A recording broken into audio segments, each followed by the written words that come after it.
Hello guys, आज हम करेंगे अपनी एक नई थ्योरम जो कि हमारी जो हमने कल थ्योरम करी थी उसी का ही एक एक्सटेंशन है। Okay, extension of the previous theorem.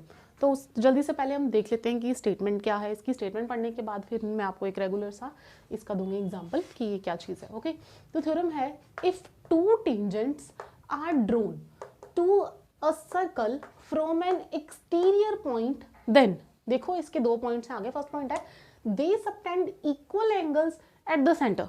इस सेंटर पे क्या बनेगा? इक्वल एंगल बनेगा। कैसे बनेगा वो हम अभी डायग्रामेटिकली देखेंगे। दूसरा पॉइंट है they are equally inclined to this centre to the point. देखिए जैसे मैं बोल रही हूँ कि ये क्या है, एक्सटेंशन है। तो एक्सटेंशन किस थ्योरम का है? कल हमने एक थ्योरम पढ़ी थी, this is a circle and it is a centre point and एक बाहर सर्कल के एक्सटर्नल पे एक पॉइंट है, उस पॉइंट से क्या बन रही थी? दो टेंजेंट बन रही थी, ऐसे। ठीक है, तो इसी थ्योरम, ये हमने पढ़ी थी ना थ्योरम कि सर्कल के बाहर कोई पॉइंट है, उस पॉइंट से हमने क्या करी है, सर्कल के ऊपर दो टेंजेंट ड्रॉ करी हैं। और क्या रिलेशन था वहां पे कि सेंटर से अगर ये डिस्टेंस ड्रॉ किया है तो यहां से इन दोनों की जो लेंथ होगी, दैट इज इसकी अगर बात करें तो ये लेंथ क्या होगी? इक्वल होगी। कल हमने ये बात करी थी इस थ्योरम में, आज हम इसी थ्योरम की एक्सटेंशन पढ़ेंगे। तो ये थ्योरम क्या कहती है कि अगर सर्कल के बाहर, ये देखिए ये सर्कल है, सर्कल के बाहर कोई पॉइंट लगाया जाता है तो उस पॉइंट से जो सर्कल के ऊपर टेंजेंट बनती है, लाइक अगर ये टेंजेंट बनी है और ये टेंजेंट बनी है, तो इन टेंजेंट से जो सर्कल के ऊपर एंगल बनेगा वो एंगल क्या होगा? सेम होगा। अगर इसको फिलहाल के लिए छोड़ दिया जाए, इस पे हम बाद में आते हैं, पहले आपको एक जनरल सी बात बताती हूँ। मान लो ये कोई पॉइंट है, ये कोई पॉइंट है और ये कोई पॉइंट है, ओके, और ये है एक सेंटर पॉइंट। तो इस पॉइंट को सेंटर के साथ हमने क्या बनाना है? इसका एंगल। तो कैसे बनाएंगे? यहाँ से एक टेंजेंट ड्रॉ करेंगे, ये लीजिए, इस पॉइंट से एक टेंजेंट ड्रॉ हुई, इस पॉइंट से एक टेंजेंट ड्रॉ हुई और इस पॉइंट से एक टेंजेंट ड्रॉ हुई। अब सेंटर के साथ इसका एंगल डिफाइन करना है, तो एंगल डिफाइन करने के लिए हमारे पास क्या होनी चाहिए? इसको ज्वाइन करेंगे, इसका एंड पॉइंट के साथ ज्वाइन किया, ये देखो, इसको सेंटर के एंड पॉइंट के साथ ज्वाइन किया और इस टेंजेंट को एंड पॉइंट के साथ ज्वाइन किया, तो यहाँ पर क्या बना? एक एंगल। तो इस एंगल की बात कर रहे हैं वहां पे, angle subtended at the centre. तो ये जो एंगल है, this is the angle subtended at the centre, okay. और अगर इस टेंजेंट की बात करें, इस पॉइंट से जो टेंजेंट ड्रॉ हुई है, तो इसको ज्वाइन करेंगे इसके एंड के साथ, इसको ज्वाइन करेंगे इसके एंड के साथ, तो ये है angle subtended at the centre, okay. इसको बोलते हैं angle subtended at the centre और angle subtended by this tangent, कि ये टेंजेंट के द्वारा जो यहाँ पर एंगल बन रहा है, the angle subtended by this tangent, okay. और ये जो टेंजेंट है, इस पे सेंटर पे एंगल कौन सा बनेगा? Like this. तो ये है angle subtended at the centre, okay. तो ये बात हो रही थी, ये मैंने आपको बताया है कि angle subtended by the tangent कैसे डिफाइन करना है, okay. Angle subtended by the tangent, की टेंजेंट से जो एंगल बनता है सेंटर के ऊपर, वो एंगल कैसे बनता है। अब हम आते हैं अपनी थ्योरम के ऊपर। तो थ्योरम को डिफाइन करने के लिए सबसे पहले हमें क्या बनाना पड़ेगा? सबसे पहले हमें उसकी डायग्राम पता होनी चाहिए। तो डायग्राम बनाने के लिए हम क्या करेंगे? If two tangents are drawn to a circle from an external point. पहले तो ये देखते हैं कि सर्कल के ऊपर किसी एक्सटर्नल पॉइंट से दो टेंजेंट्स ड्रॉ करी गई हैं। क्या है जी? एक सर्कल के ऊपर एक्सटर्नल पॉइंट से दो टेंजेंट्स ड्रॉ करी गई हैं। ये है एक्सटर्नल पॉइंट, ये आपका सर्कल है। तो इसके ऊपर हम अगर टेंजेंट ड्रॉ करेंगे तो एक ये टेंजेंट, देन एक टेंजेंट बनी आपकी, सॉरी,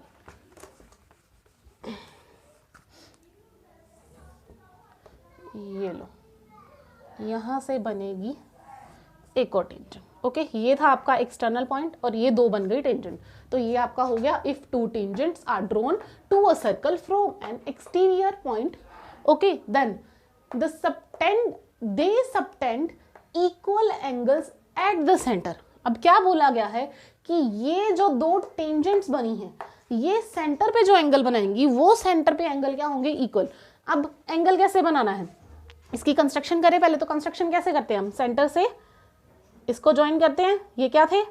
रेडियस, या फिर इसको क्या बोलते हैं? Point of contact. तो पॉइंट ऑफ कॉन्टैक्ट से हम क्या कर रहे हैं? सर्कल के सेंटर को ज्वाइन कर रहे हैं। ये लीजिए, हो गया ज्वाइन। इसका पॉइंट ऑफ कॉन्टैक्ट ये है, इसका भी हमने क्या किया? सेंटर ज्वाइन किया। अब यहाँ पर एंगल कौन सी बात हो रही है, angle subtended by this tangent. अब देखो मैंने आपको पहले क्या सिखाया था कि टेंजेंट के दो पॉइंट्स के साथ, दो एंड्स के साथ सेंटर को अटैच करना है। अभी सिर्फ एक ही पॉइंट के साथ सेंटर अटैच हुआ, तो दूसरा पॉइंट कौन सा है? अगर इस टेंजेंट की बात करें तो दूसरा पॉइंट, पहला पॉइंट इसका ये था जो पॉइंट ऑफ कॉन्टैक्ट था, दूसरा पॉइंट इसका ये है जो एक्सटर्नल पॉइंट है इसका। तो यहां से सेंटर को अटैच करेंगे, ये लीजिए, ये हो गया यहां से अपना सेंटर अटैच। ओके, तो इस पॉइंट की बात हो रही थी कि सेंटर से अगर एंगल सबटेंड, सेंटर पे जो एंगल सबटेंड हो, अब इन दोनों इस टेंजेंट से सेंटर के ऊपर एंगल कौन सा बना है? एंगल बना है ये वाला, ये एंगल। ओके, और अगर इस टेंजेंट की बात करें तो इस टेंजेंट से एक तो हमने इसको अटैच किया, दूसरा पॉइंट कहां से अटैच किया? दूसरा पॉइंट ये ऑलरेडी अटैच हो गया, तो इस एंगल की बात हो रही है।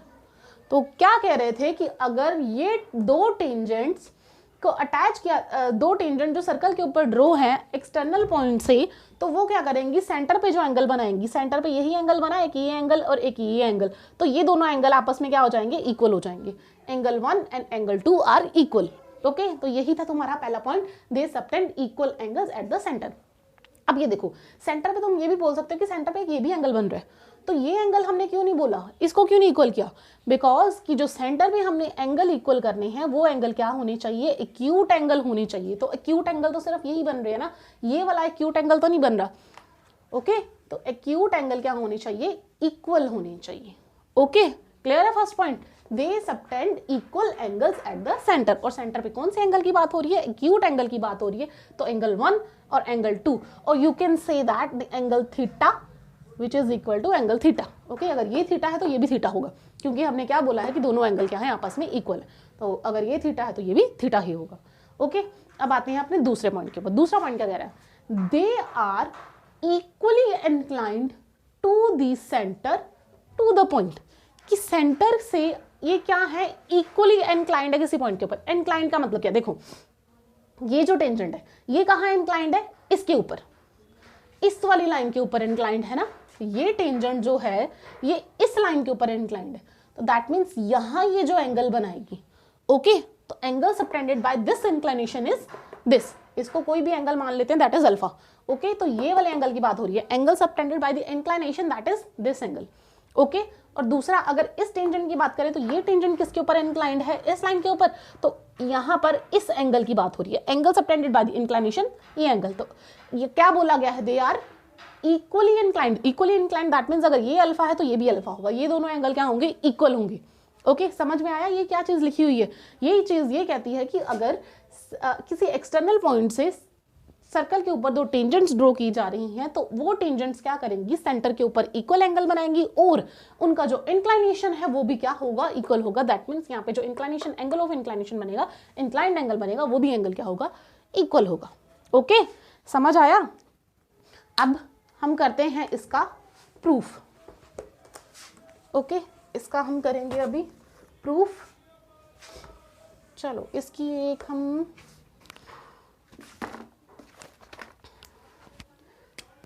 रुको, इसका ना एक वो एप्लीकेशन देख लेते हैं। तो इसकी एप्लीकेशन यही रहेगी, if two tangents are drawn from the centre, two tangents are drawn at the circle from the exterior point, then angles subtended at the center are equal and they are equally inclined to the center of the circle. Suppose you have given this circle and there is a point of center point and there is an external point from where the two tangents are drawn and there is an angle. See, this is the point of inclination. यहाँ पर है तुम्हारा centre point, centre point है, ये एक angle आपको दिया हुआ है 35 डिग्री। ओके, और यहाँ पर पूछा गया है ए। ओके, और ये है आपका पॉइंट, सेंटर पॉइंट। इसको ज्वाइन करना चाहो तो ज्वाइन कर सकते हो। ये लीजिए, ये हमने अपनी तरफ से कुछ कंस्ट्रक्शन कर ली है। ओके फाइन, अब हमने क्या निकालना है? फाइंड एंगल ए की वैल्यू फाइंड करनी है हमने। ओके, या find A, find the value of A. तो हमें इस ए की वैल्यू निकालनी है। सबसे पहले कोई भी चीज़ फाइंड करने से पहले हम क्या करते हैं, उसका नेमिंग। तो नेमिंग करो यहाँ से, कोई भी मान लो ये पॉइंट है P, this is Q, this is R, centre point is O, okay. Now OQ is the radius, OR is the radius. But अगर मैंने आपको ये क्या करवाई है, अभी अभी ये थ्योरम जो करवाई है, ये थ्योरम क्या कहती है कि अगर एक्सटर्नल से कोई टेंजेंट सर्कल के ऊपर ड्रॉ हो रही है तो वो क्या करेंगी, यहाँ पर भी इक्वली एंगल सबटेंड करेंगी और जो इंक्लाइनेशन एंगल है वो भी इक्वल होगा। दैट मीन्स अगर ये एंगल 35 है तो ये भी एंगल कितना हो जाएगा, 35 degree. So A equals to 35 degree. तो A की वैल्यू भी निकल गई हमारे पास 35 डिग्री। तो ऐसे ही आपको मान लो यहाँ पर कोई एंगल दिया हुआ है 55 डिग्री सपोज, और आपको पूछा गया यहाँ पे फाइंड एंगल बी, तो एंगल बी क्या होगा, angle B is also 55 degree, because अगर ये 55 है तो ये भी क्या होगा, 55 होगा। क्यों, क्योंकि यहाँ पे क्या हमारी थ्योरम लग रही है कि अगर एक्सटर्नल पॉइंट से कोई ना कोई लाइन जो है और कोई स्ट्रेट लाइन जो है वो टेंजेंट बना रही है सर्कल के ऊपर, तो वो क्या करेगी, सेंटर के ऊपर इक्वली एंगल सबटेंड करेगी। ओके, अगर ये 35 है तो ये भी 35 होगा, ये 55 है तो ये भी 55 होगा। ओके, अब आते हैं हम इसके प्रूफ के ऊपर। प्रूफ करने से पहले मैंने आप लोगों को क्या क्या सिखाया गया है कि क्या क्या सिखाया हुआ है कि किसी भी पॉइंट को प्रूफ करने के लिए या किसी भी थ्योरम को या कोई भी प्रॉब्लम अगर हमें सॉल्व करनी है तो उसके लिए हमें क्या क्या चीज़ें बतानी चाहिए। सबसे पहले क्या लिखते हैं हम, गिवन की स्टेटमेंट में हमें गिवन क्या चीज़ है, गिवन के बाद हम क्या लिखते हैं कि उस चीज़ में हमें प्रूफ क्या करना है, that is to proof. To proof के बाद क्या लिखते हैं हम, उसमें हमने कौन सी थ्योरम यूज करी है या कौन सा फॉर्मूला यूज किया है, दैट इज फॉर्मूला और थ्योरम यूज। देन उसके बाद हम क्या लिखते हैं उसके ऊपर, उसमें हम लिखते हैं कंस्ट्रक्शन, कि हमने उसमें कंस्ट्रक्शन क्या करी है। कंस्ट्रक्शन करने के बाद हम क्या लिखते हैं, उसका प्रूफ स्टार्ट करते हैं। ओके, तो ये सारी चीज़ें भाई हम करेंगे, प्रूफ करते हैं। तो इसका अब हमने करना है प्रूफ। प्रूफ के लिए सबसे पहले ये देखिए, एक सर्कल आपको गिवन है। ओके, ये सर्कल गिवन है, सर्कल गिवन रहा, ये सर्कल है, ये आपका एक्सटर्नल पॉइंट है। यहाँ से आपको क्या दिया गया है, टेंजेंट्स ड्रॉ हुई हैं 2, ये आपका सेंटर पॉइंट है। ओके, तो अभी हमने प्रूफ करना है कि यहाँ पर जो एंगल बनेगा सेंटर पे वो एंगल क्या होगा, इक्वल होगा। ये हम खुद से कंस्ट्रक्शन करेंगे। तो आइए सबसे पहले हम क्या करते हैं, गिवन लिखते हैं। गिवन में हमें क्या क्या चीज़ें गिवन है, गिवन क्या क्या है हमें, a circle whose centre is O and radius, radius कुछ भी हो सकता है, हमें गिवन नहीं है यहाँ पे रेडियस क्या। ओके, तो a circle whose centre is O, centre हमने लिख दिया इसका O, एंड रेडियस कुछ भी ले लो कि उसका रेडियस क्या है, R। ये चीज़ें हमें गिवन है। ओके, और टेंजेंट्स भी गिवन है कि 2 टेंजेंट्स हमें गिवन है। नेमिंग दे देते हैं इसको, P point, Q point and this is R point. Okay, तो 2 टेंजेंट्स आर गिवन। टेंजेंट्स कौन कौन सी है हमारे पास, PQ एंड PR। ओके, उसके बाद हम क्या लिखते थे, गिवन देन टू प्रूव। अभी हमने प्रूफ क्या करना है, प्रूफ हमने यहाँ पे 2 चीज़ें करनी है। एक तो हमने यहाँ पे एंगल प्रूफ करने हैं, चलो बना ही लेते हैं, यहाँ पे कंस्ट्रक्शन कर लेते हैं और ज्वाइन कर लेते हैं इस लाइन को सेंटर के साथ। ओके, हमने प्रूफ करना है angle POQ, angle POQ which is equal to angle POR। Okay, angle POR। और हमने क्या प्रूफ करना है, और लेट सपोज इसको लेट कर लेते हैं कि ये थीटा है। ओके, चलो ये बाद में देखते हैं थीटा थीटा, अभी फिलहाल ऐसे लिखते हैं। और एक हमने ये चीज़ प्रूफ करनी है कि ये इसके इक्वल है। Okay, that is QPO, angle QPO equals to angle OPR, sorry RPO,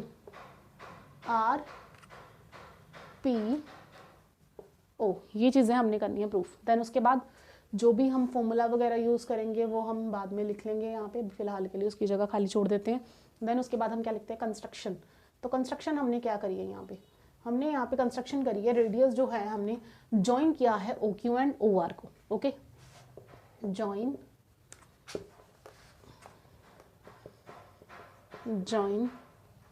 OQ and OR। Okay, अब उसके बाद हमने क्या करना है, हमें प्रूफ स्टार्ट करना है इसका। तो देखिए प्रूफ कैसे करना है।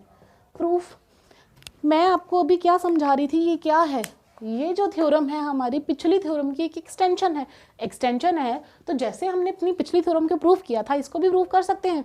तो इसको प्रूव करने के लिए हम क्या करेंगे, देखो अगर देखा जाए तो ये क्या बन रहा है, ये दो ट्राइंगल्स बन रहे हैं, तो मैं क्या करूं, अगर मैं ट्राइंगल को कॉन्ग्रुएंसी के साथ प्रूव कर दूं तो मैं एंगल अपने आप प्रूव कर सकती हूँ। तो कल हमने कॉन्ग्रुएंसी देखी थी और कॉन्ग्रुएंसी में हमने सबसे पहले क्या चेक किया था कल, RHS that is right hand congruency rule check किया था। इसमें देखिए right hand congruency rule apply हो रहा है, यहाँ पे एंगल बन रहा है 90 डिग्री। क्यों यहाँ पे 90 डिग्री बन रहा है, क्योंकि हम यहाँ पे थ्योरम लगा रहे हैं। कौन सी थ्योरम, कि जो हमारी टेंजेंट है और जो रेडियस है वो आपस में क्या बनाते हैं, 90 डिग्री का एंगल बनाते हैं। देखिए यहाँ पे भी 90 बन रहा है, यहाँ पे भी बन रहा है, that is right angle triangle है। देन उसके बाद हम उसका हाइपोटेन्यूज चेक करते हैं, बिल्कुल सामने ये देखिए इसका हाइपोटेन्यूज कौन सा होगा, PQ, इस ट्राइंगल का PQO जो हमारी ट्राइंगल है वहाँ पे 90 डिग्री के बिल्कुल सामने होता है हाइपोटेन्यूज। तो हमारा हाइपोटेन्यूज क्या हुआ, PO एंड दूसरी ट्राइंगल जो हमारी है POR, उसमें 90 डिग्री का एंगल ये था, उसके बिल्कुल सामने वाला हाइपोटेन्यूज होता है। तो हाइपोटेन्यूज हुआ PO अगर हाइपोटेन्यूज है तो दोनों ट्राइंगल में PO लेंथ दोनों की सेम आ गई। दैट मीन्स हमारा ये वाला जो क्राइटेरिया था हाइपोटेन्यूज सेम करने का वो भी सेम हो गया। देन उसके बाद जो अदर साइड है, एक उसकी साइड भी हमें सिमिलर या इक्वल प्रूव करनी पड़ती है। तो साइड देखिए इसके अलावा कौन सी साइड आ रही है, ये तो हो गया हाइपोटेन्यूज। ये चीज़ हम ये भी प्रूफ कर चुके हुए हैं कि PQ जो है वो PR के इक्वल होता है। अपनी लास्ट थ्योरम में हमने यही प्रूफ किया था, बट हम ये भी ले सकते हैं OQ is equal to OR, क्योंकि दोनों ही क्या है, रेडियस। तो इस तरीके से भी हम इसको प्रूफ कर सकते हैं जिस तरीके से हमने कल इसको प्रूफ किया था पिछली थ्योरम में अपनी। और अगर हम चाहें तो यहाँ पर एक और थ्योरम हम एक और क्राइटेरिया से हम इसको सोल्व कर सकते हैं, और वो क्राइटेरिया कौन सा है, साइड एंगल साइड। अब ये देखिए साइड एंगल साइड से कैसे, साइड ये देखिए ये वाली ट्राइंगल है PQO एंड PRO, इन दोनों में POQ एंड OR क्या है, दोनों इक्वल नहीं है, दोनों रेडियस है। और सर्कल के रेडियस क्या होते हैं, आपस में इक्वल होते हैं, सारे की सारी लेंथ इक्वल होती है। तो ये वाली साइड इक्वल हो गई, OQ किसके इक्वल आ गया, OR के। तो एक चीज होगी इसमें। देन एंगल, अभी हमने पीछे थ्योरम पढ़ी थी जो हमारी फर्स्ट थ्योरम थी, द वेरी फर्स्ट थ्योरम, कि टेंजेंट और सर्कल के का जो रेडियस है दोनों के बीच में एंगल कौन सा बनता है, 90 डिग्री का। तो यहाँ पे भी 90 डिग्री का एंगल बन रहा है, यहाँ पे भी 90 डिग्री का एंगल बन रहा है। एंगल वाला क्राइटेरिया हो गया हमारा सॉल्व। देन उसके बाद एक और साइड, हमने कल थ्योरम करी थी कि अगर सर्कल के एक्सटर्नल से कोई पॉइंट से सर्कल के ऊपर एक टेंजेंट बन रही है तो वो टेंजेंट्स की लेंथ आपस में क्या होती है, इक्वल। दैट इज PQ जो है वो किसके इक्वल आ जाएगा, PR के। तो ये वाला भी प्रूफ हो गया। तो साइड एंगल साइड से हम क्या कर सकते हैं, इसको प्रूफ कर सकते हैं कि ये हमारा दोनों ट्राइंगल क्या हो जाएंगे, कॉन्ग्रुएंट हो जाएंगे। और अगर दोनों ट्राइंगल कॉन्ग्रुएंट हो गए तो हम क्या बोल देंगे, बाय CP/CT ये भी एंगल इक्वल और ये भी angle equal. Okay, congruent part of the congruent triangle. Now अब इन ट्राइंगल कौन कौन से ट्राइंगल लेनी है हमने, POQ and triangle POR।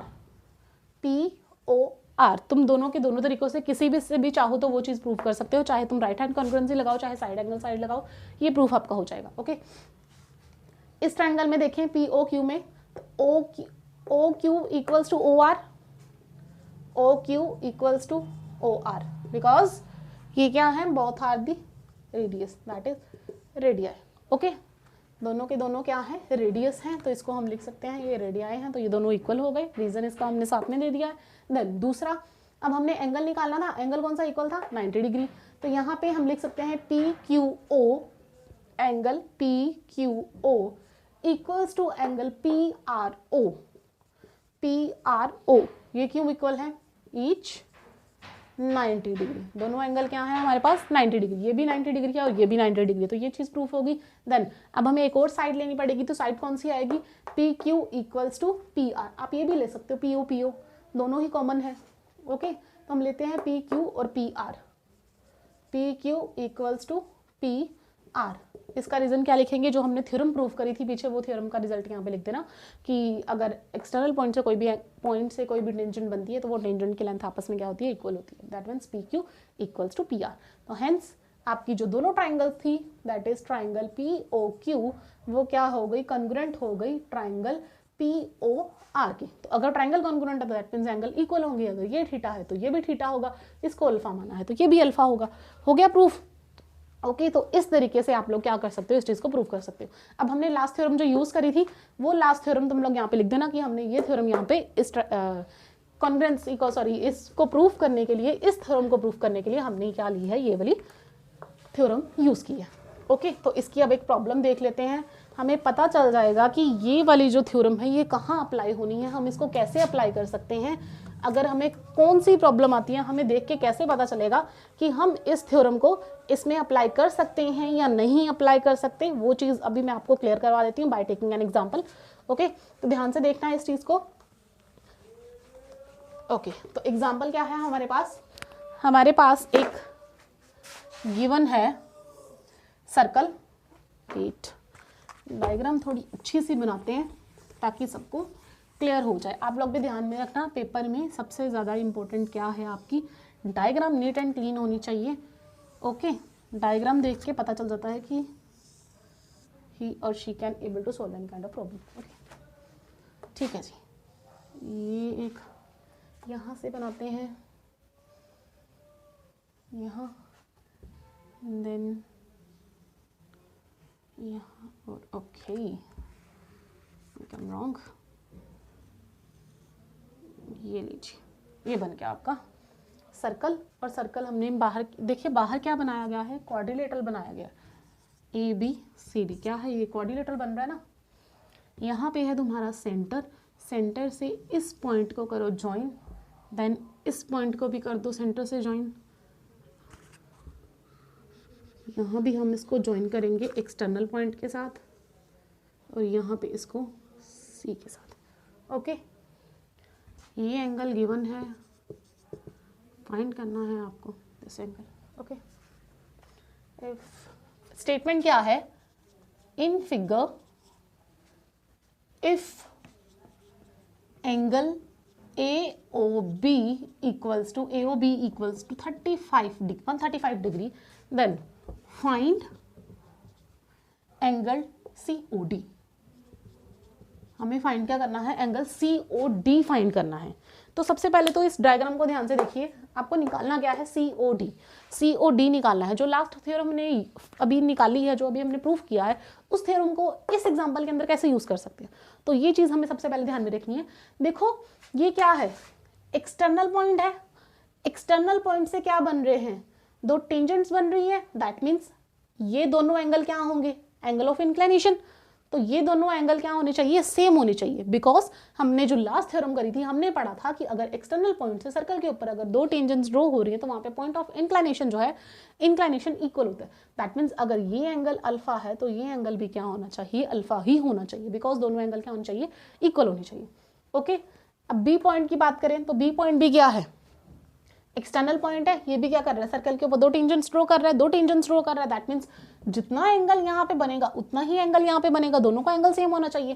That means अगर ये बीटा है तो ये भी क्या होना चाहिए, बीटा। ओके, ऐसे ही अगर सी पॉइंट की बात करें तो ये भी क्या है, एक्सटर्नल पॉइंट है। एक्सटर्नल पॉइंट है तो क्या कर रहा है, सर्कल के ऊपर दो टेंजेंट्स ड्रॉ कर रहा है, अगर दो टेंजेंट्स ड्रॉ कर रहा है दैट मीन्स यहाँ पे जो पॉइंट ऑफ इंक्लिनेशन बनेगा, एंगल ऑफ इंक्लिनेशन बनेगा, वो भी इक्वल होगा। दैट मीन्स अगर ये गामा है तो ये भी गामा होगा। Okay, alpha beta gamma. Then अगर ये डी पॉइंट, ये एक्सटर्नल पॉइंट है तो यहाँ से भी क्या होंगे, दो टेंजेंट्स ड्रॉ होंगे, दो टेंजेंट्स ड्रॉ हो रही हैं, दैट मीन्स यहाँ पे जो एंगल ऑफ इंक्लिनेशन बनेगा वो भी सेम होगा। यहाँ पे एंगल ऑफ इंक्लिनेशन कुछ भी मान लेते हैं, डेल्टा मान लेते हैं कि delta angle. Okay, alpha beta delta. अब देखो ये क्या है, ABCD। ABCD क्या बन रहा है, क्वाड्रिलेटरल, और क्वाड्रिलेटरल के एंगल का सम किसके इक्वल होता है, 360 डिग्री के इक्वल। तो सभी को सम करो, in a quadrilateral angle A plus angle B plus angle C plus angle D which is equal to 360 degree. यही है क्वाड्रिलेटरल, तुम्हारा क्वाड्रिलेटरल बन रहा है ना, ABCD। ABCD is a quadrilateral. Quadrilateral में क्या होता है, सभी एंगल्स का सम 360 डिग्री। ओके, अब देखो जो एंगल A है वो दो पार्ट्स में डिवाइड है, दैट इज अल्फा और अल्फा। अगर एंगल A पूरा देखे तो वो क्या बनेगा, alpha plus alpha, that is 2 alpha. तो यहाँ पे कितना आ जाएगा, 2 अल्फा प्लस एंगल B क्या है, एंगल B हमारा बीटा और बीटा मिलके पूरा एंगल क्या बन जाएगा, 2 beta. That is angle B is equal to 2 beta plus angle C gamma plus gamma which is equal to 2 gamma plus angle D, angle D क्या है, delta plus delta which is equal to 2 delta equal to 360 degree. Okay, अब इन सबसे 2 common निकालो, क्या बन जाएगा, 2 alpha plus beta plus gamma plus delta which is equal to 360 degree. Now alpha plus beta plus gamma plus delta किसके equal आ गया, 2 उधर जाके डिवाइड हो जाएगा 180 डिग्री के। तो ये चारों एंगल्स का सम किसके इक्वल आ गया, किसके इक्वल आया ये 180 डिग्री के। और अगर देखा जाए यहाँ पे तो alpha plus beta plus gamma plus delta equal to 180 degree. अब ये चीज़ है मेरे पास, तो मुझे चाहिए क्या, मुझे ये वाला एंगल चाहिए, दैट मीन्स मुझे डेल्टा और गामा की वैल्यू चाहिए। डेल्टा और गामा की वैल्यू अगर पता हो तो यहाँ पर मैं OCD एक ट्राइंगल लेके इसको सोल्व कर सकती हूँ, ठीक है। ये वाला एंगल आ जाएगा मेरे पास, बट मेरे पास इसके लिए गामा और डेल्टा और गामा की वैल्यू होनी चाहिए। तो डेल्टा और गामा की वैल्यू कहाँ से निकलेगी, अगर मेरे पास A प्लस बी की वैल्यू निकल जाए, मैं उस जाके उसको मल्टीप्लाई माइनस करा दूंगी तो यहाँ से गामा प्लस डेल्टा की वैल्यू निकल जाएगी। तो अब अपना ट्राइंगल लो AOB, क्योंकि मुझे यहाँ पर एक एंगल पता है कि वो 135 डिग्री का, okay. AOB in triangle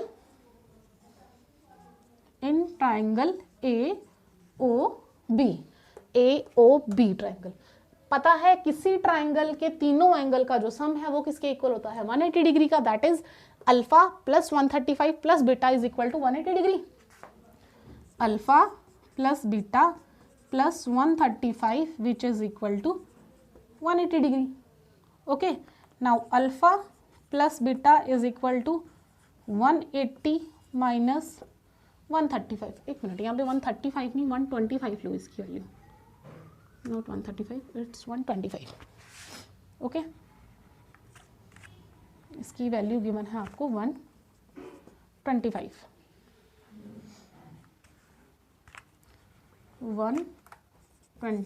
degree. यहाँ पे भी ठीक कर लेना, 125 डिग्री इसकी वैल्यू लेना, 125 डिग्री, ओके। तो 180 माइनस 125, अल्फा प्लस बीटा की वैल्यू कितनी आ गई 125 डिग्री, ओके। अब इसमें फिल कर दो इसको, यहाँ से तुम्हारे पास अल्फा प्लस बीटा की वैल्यू कितनी आई है 180 minus 25, that is 180 minus 125 plus delta plus gamma plus delta which is equal to 180 degree. अब ये देखो 180 कैंसिल, गामा प्लस डेल्टा की वैल्यू आ गई 125 डिग्री। अब गामा प्लस डेल्टा की वैल्यू कितनी आई है 125 डिग्री। अब देखो अपनी ट्राइंगल लो COD, in triangle COD triangle लो अपनी, यहाँ रब करके यहाँ पे लिख रही हूँ मैं, ओके। देखो नाउ इन ट्राइंगल अब कौन सी ट्राइंगल लेनी है हमने COD, ये ट्राइंगल लेनी है, ट्राइंगल COD ट्राइंगल में क्या होगा, ये angle COD plus delta plus gamma which is equal to 180 degree because sum of all three angles of a triangle is equal to 180 degree. Now COD हमने निकालना है, डेल्टा प्लस गामा हमें पता किसके इक्वल आया 125 degree which is equal to 180 degree. Angle COD किसके equal आ जाएगा 180 minus 125, तो एंगल COD की वैल्यू कितनी आ गई 5, 7 minus 2 which is equal to 5, तो ये कितनी वैल्यू आ गई आपके पास 55 डिग्री। यही एंगल हमें निकालना था, फाइंड COD, तो COD हमारे पास कितना आ गया 55 डिग्री। क्लियर है, ये एंगल निकल गया हमारे पास COD, ठीक है। तो इससे आपको क्लियर हो गया होगा कि हमें कहाँ पर ये वाली थ्योरम यूज़ करनी है, कैसे यूज़ करनी है, कैसे ये एप्लीकेबल है, ओके। तो ये थ्योरम इंपॉर्टेंट है as a point of view of your exam, आपके एग्जाम पॉइंट ऑफ व्यू से भी ये थ्योरम इंपॉर्टेंट है। तो अच्छे से इस थ्योरम को तैयार करना और इसकी एप्लीकेशन, इसका प्रूफ और इसके रिगार्डिंग कोई भी प्रॉब्लम हो जो आपसे नहीं सॉल्व हो रही हो तो you can comment me and I will solve that, okay. Thank you.